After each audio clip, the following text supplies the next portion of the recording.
Hello दोस्तों, हमारे YouTube channel में आप सभी का स्वागत है। तो जैसा कि आप सभी को पता है कि बीजेपी गवर्नमेंट की लगातार तीसरी बार विनिंग हो चुकी है और कल ही शाम को तकरीबन 7:30 बजे के बीच हमारे जो पीएम हैं मोदी जी, इन्होंने अपने पीएम पद की शपथ भी ले चुकी है।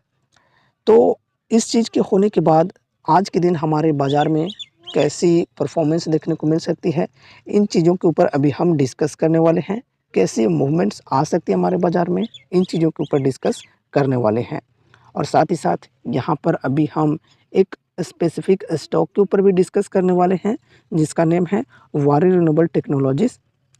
तो वारी रिन्यूएबल टेक्नोलॉजीज़ के अंदर आज कैसा असर देखने को मिल सकता है, जो शपथ ली गई है मोदी जी के द्वारा, उसकी वजह से इन चीज़ों को जानने वाले हैं। देखो, वारी रिन्यूएबल्स को स्पेशली मैं इसलिए डिस्कस कर रहा हूँ क्योंकि काफ़ी ज़्यादा जो हमारे व्यूअर्स हैं वो वारी रिन्यूएबल्स के ऊपर कमेंट्स करते रहते हैं और क्वेश्चन करते रहते हैं लगातार, ठीक है?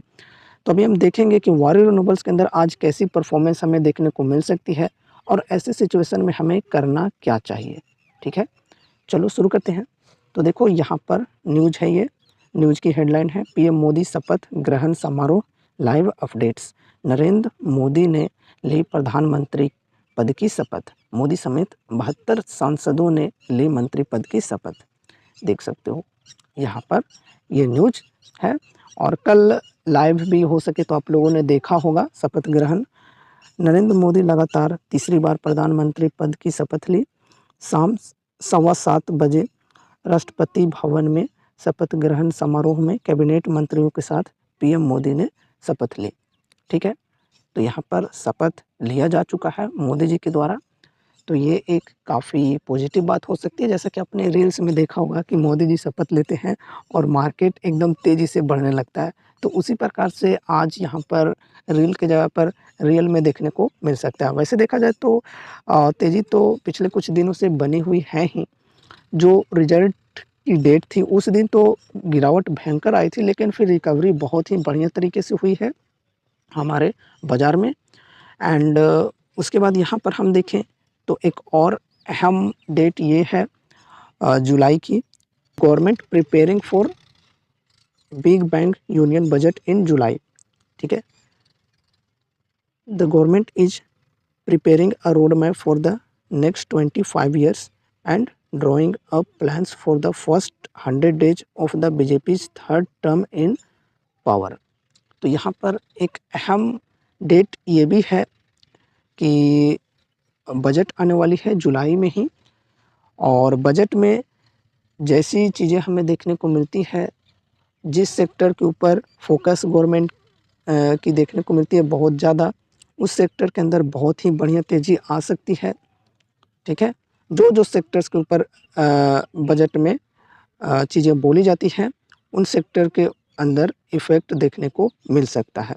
जैसा भी यहाँ पर बजट में बोला जाता है, उस प्रकार से पॉजिटिव एंड नेगेटिव इफ़ेक्ट्स हमें देखने को मिल सकते हैं। तो ये भी एक काफ़ी महत्वपूर्ण बात होगी बजट वाली। अभी यहाँ पर अगर हम निफ्टी 50 इंडेक्स की चार्ट देखें, तो यहाँ पर देख सकते हो एक असेंडिंग चैनल पैटर्न बनाकर प्राइस बढ़ रही है। यहाँ पर देखो जो गिरावट आई, ये 4 जून की गिरावट है, जो कि बहुत ही भयंकर क्रैश था। लगभग सारे इंडेक्सेज गिरे थे बहुत ही भयंकर तरीके से। 7-7, 8-8% इंडेक्सेज गिरे थे। लेकिन फिर यहाँ पर देखो रिकवरी स्टार्ट हुई और यहाँ पर देखो ये ट्रेंड लाइन के पास पहुँच गई है। और निफ्टी जो प्राइस पर फ़िलहाल ट्रेड कर रही है वो है 23,290। और यहाँ पर देखो ये ट्रेंड लाइन को टच भी कर चुकी है और अब यहाँ पर आज के दिन ट्रेंड लाइन के ऊपर जाने के चांसेस काफ़ी ज़्यादा हैं। अब देखो यहाँ पर ये है हाई इनका, मतलब हमेशा का ऑल टाइम हाई का लेवल यहाँ पर ये है और इसके ऊपर जाएगी तो फिर बढ़िया यहाँ पर मूवमेंट्स आ सकते हैं, क्योंकि आगे यहाँ पर कोई भी रेजिस्टेंस देखने को नहीं मिल रही है। तो यहाँ पर अभी कुछ दिनों तक बढ़िया तेज़ी आ सकती है। साथ ही साथ जुलाई में जो बजट आने वाली है उसका इफ़ेक्ट भी देखने को मिल सकता है। बजट में अगर काफ़ी अच्छी चीज़ें देखने को मिलती हैं बाज़ार के हिसाब से, तो फिर और भी बेहतरीन तेज़ी आ सकती है। तो यहाँ पर आज के दिन बढ़िया तेज़ी आने के चांसेस हैं। वैसे यहाँ पर जो ट्रेंड लाइन है इसको तो टच कर ही चुकी है प्राइस। अब यहाँ पर बढ़िया तरीके से ब्रेकआउट मिलने वाला है और बहुत ही ऊपर जाने वाला है ये निफ्टी 50 का प्राइस। और साथ ही साथ अलग-अलग इंडेक्सेज की बात करें तो उनके अंदर भी उसी हिसाब से बढ़िया तेज़ी देखने को मिल सकती है। अब यहाँ पर अगर हम वारी रिन्यूएबल टेक्नोलॉजीज़ की बात करें तो अभी यहाँ पर लगभग 20 टू 25% की डिस्काउंट अवेलेबल है 52 वीक हाई के लेवल से। तो अगर किसी ने इस लेवल पर बाइंग कर रखा होगा तो बहुत अच्छी बात होगी, अभी भी होल्ड कर सकते हैं क्योंकि अभी जो इसकी प्राइस है वो बहुत आगे जाने वाली है इलेक्शन की जो रिज़ल्ट है उसकी वजह से। और अभी देखो यहाँ पर थोड़ी-सी ये एक अनसर्टेनिटी हमें देखने को मिल रही थी कि यहाँ पर सुबह में अपर सर्किट लगी होती थी लेकिन शाम होते-होते हमें फाइनली लोअर सर्किट या फिर गिरावट में ही क्लोजिंग देखने को मिलती थी। लेकिन ओवरऑल अगर हम वॉल्यूम की बात करें तो वॉल्यूम काफ़ी बेहतरीन थी क्योंकि बायर्स काफ़ी ज़्यादा इंटरेस्टेड हैं, बाइंग भी काफ़ी ज़्यादा हो रही थी, ठीक है? ऐसा नहीं है कि स्टॉक खराब हो गया यहाँ पर बिकवाली चालू हुआ था। देखो बिकवाली चालू हुआ क्यों?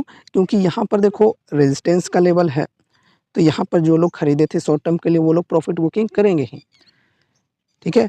तो उन चीज़ों से आपको घबराने की ज़रूरत नहीं है अगर आपने नीचे के लेवल पर बाइंग कर रखा है और लॉन्ग टर्म का आपका विज़न है तो। उसके बाद यहाँ पर आज की बात करें तो आज शेयर के अंदर अपर सर्किट लगने की चांसेज़ पूरे-पूरे हैं। यहाँ पर 5% की अपर सर्किट देखने को मिल सकती है।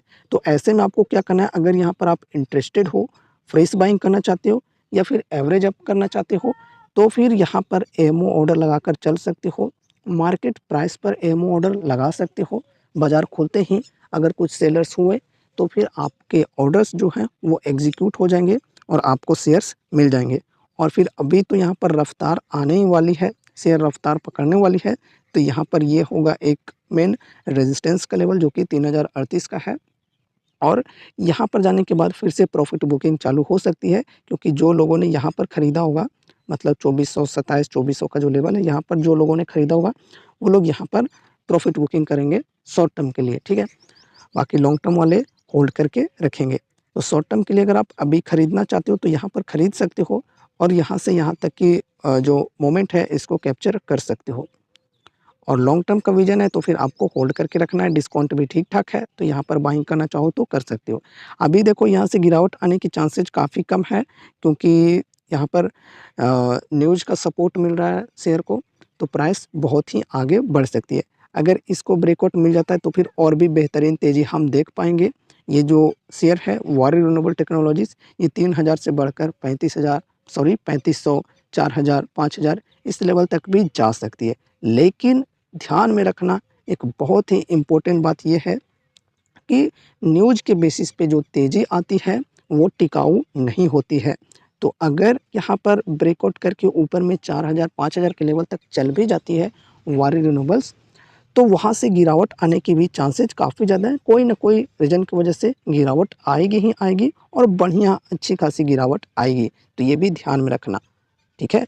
ऐसा मत सोचना फोमो में आकर कि अब शेयर गिरेगी ही नहीं, क्योंकि देखा है मैंने अक्सर काफ़ी सारे लोग कमेंट्स करते रहते हैं, जब मैं बोलता हूँ कि गिरावट आ सकती है इलेक्शन के बेसिस पे जो तेज़ी होती है वो टिकाऊ नहीं होती है, तो कुछ लोग इमोशनल होकर बोलते हैं कि भाई ऐसा नहीं होगा, वारी रिन्यूएबल्स पे मुझे पूरा विश्वास है। देखो विश्वास होना ठीक है, लेकिन लॉजिकली भी आपको देखना चाहिए।